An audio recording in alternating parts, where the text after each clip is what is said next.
It was thought to be impossible. The idea of one man holding 2 championships in 2 different weight classes simultaneously was almost mythical, until along came this Irish guy and he got it done. And although McGregor could spit venom on the mic, it wasn't the talk that made him champ.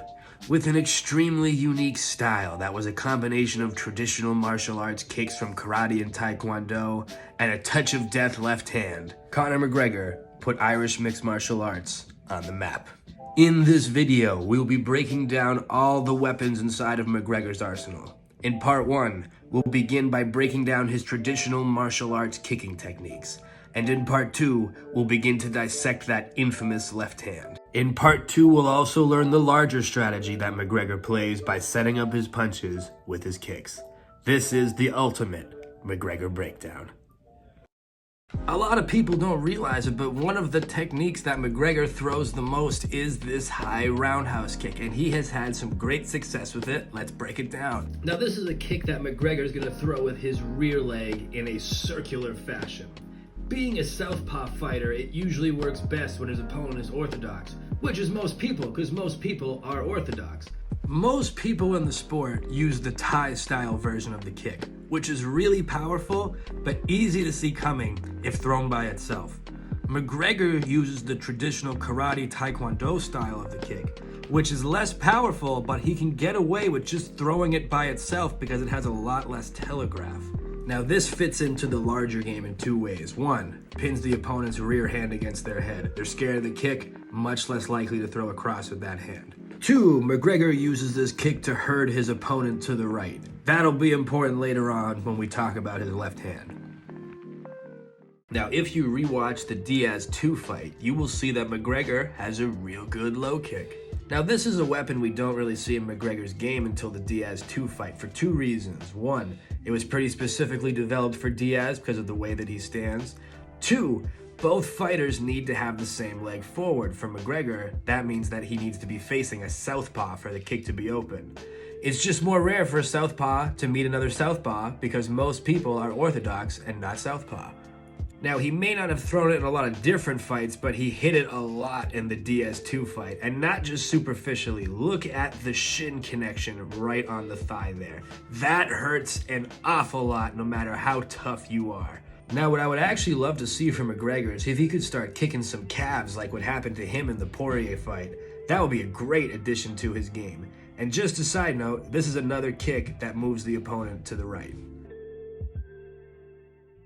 Now, if you were to show up to karate or taekwondo as a brand spanking new white belt, odds are you might learn the snap kick on your first day. Now, this is a technique that McGregor almost exclusively throws with his back leg, and it's definitely worth noting this is not a push kick or a teep kick. This is a snap kick. It comes up from underneath, and McGregor stabs the ball of his foot right into the sternum of the opponent. Very painful. When it comes to the larger strategy I've been talking about, this is a technique that is going to back the opponent up towards the cage. Here you can see Mendez getting backed up.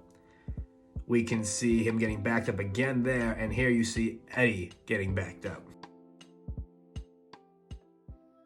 One thing I really like about McGregor's fighting style, he incorporates the side kick. Now, the side kick is another kick usually seen in traditional martial arts, and true to the name, the foot is turned to the side. The motion of the kick is blasting him straight back, kind of the path you would take if you were to kick a door down. Now, McGregor throws the kick at 2 different heights. One is the low one, and he uses his lead leg to attack the opponent's lead leg. It hyperextends the knee, and what's great about it is the side kick is McGregor's longest weapon, the lead leg is the closest target, making the kick very available. The second height he throws it at is to the body, the midsection, and he usually does this when the opponent reaches. Here you can see Holloway reach, kick to the midsection. Here you can see Seaver start to reach, kick to the midsection. How this kick fits into the larger strategy? Well, it pushes the opponent straight back. Next up, we have one of my favorite spinning attacks. This is the spinning side kick. This is a rear leg attack from McGregor, and what he's going to do is add a spin onto a side kick.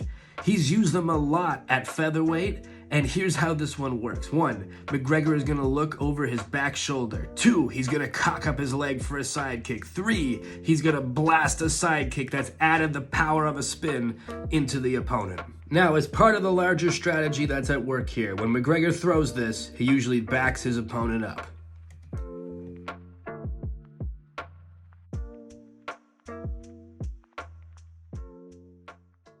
Alright, so we talked about the hook kick. Now we're going to talk about the spinning hook kick. And what the spinning hook kick is it adds the power of a spin to a hook kick.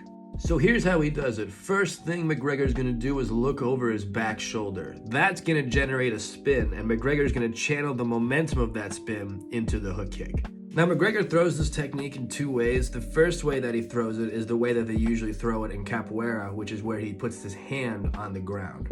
The second way is the more traditional Taekwondo karate way, where the hand does not go on the ground. Now, even though McGregor hasn't done a huge amount of damage with this kick over the course of his career, no one's ever really punished him for throwing it either.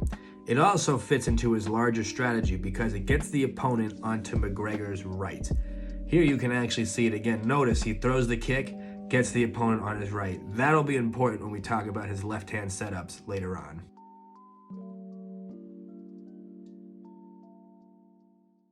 Every once in a while, you get a fighter who has a move that everybody knows is coming, but no one can stop. For Rousey, it was the armbar. For McGregor, it's that left hand, the old Celtic cross. Now, McGregor has many different ways of setting up the big left hand, and over the next couple of videos, we're going to look at in detail what he's doing to be able to land that. Okay, so I've been alluding to a larger strategy that's at play in McGregor's game, and this is it here. We're gonna call this the money position. Long story short, if you're here, you're about to be knocked stone dead. There's a couple things to notice here. 1, the opponent is on McGregor's right. 2, the cage is cutting off the escape. 3, there is a clear path for McGregor to throw his left hand right to the chin of his opponent. So the question is, well, Tommy, how does McGregor set up the money position? Well, he uses his kicks to get there. Watch this again. He's going to throw the scissor kick, and he gets right to the money position. Here you can see him throw a knee, but it's the same thing. He's going to go right to that money position. So continuing from the last post, let's take a look at some more examples of the money position. Here you see McGregor throw the spinning hook kick. Look, he's in the money position. Diaz's back is cut off by the cage, and McGregor has a clear path to throw the left.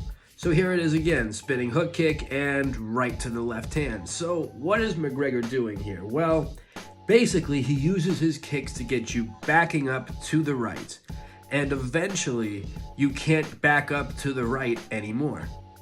Now when McGregor sees your back is to the cage, he's going to throw one final kick to enter into the money position. From the money position, he's either going to start throwing a massive left hand, he's going to start throwing some combinations, or he's just going to back up and start the whole process over again.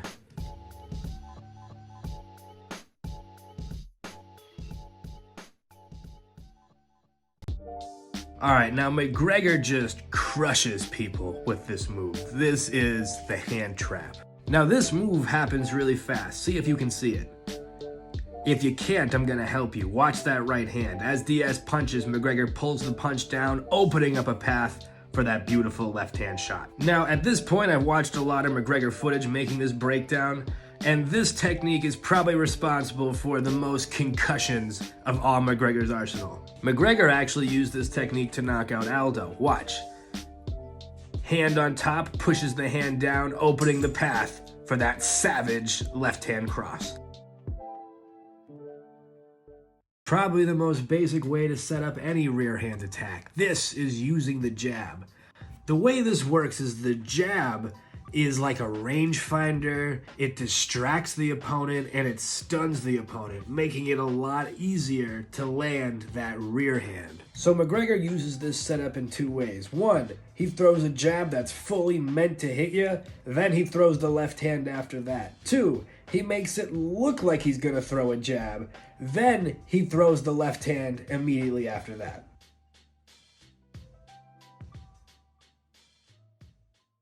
Now Connor's utilized just an old school boxing move, the bob, or just ducking. I mean, really, this move is just an absolute classic, and here's how it works. McGregor sees a punch coming, so he bobs, he ducks down. This makes the punch miss.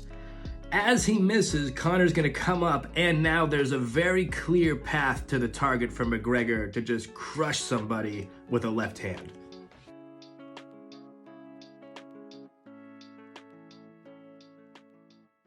So McGregor used this move here to do the unthinkable, to become the first double-weight champion in UFC history. The fade is what made him champ. Now when Connor sees a punch coming, he's gonna move backwards just enough to make the punch miss. That opens up a beautiful, clear path for his infamous left hand. Now, McGregor is really good at moving in and out, so what he often does is he'll hop back, make you miss, and then jump right back in with some kind of left-hand setup. This case, it's gonna be a jab cross here on poor Alvarez. Boom, boom, there's the left. He also used this style of fade with the feet to finish off Aldo. Watch, as Aldo charges in, McGregor uses the feet to get out of the way, and then he's able to land that beautiful left hand.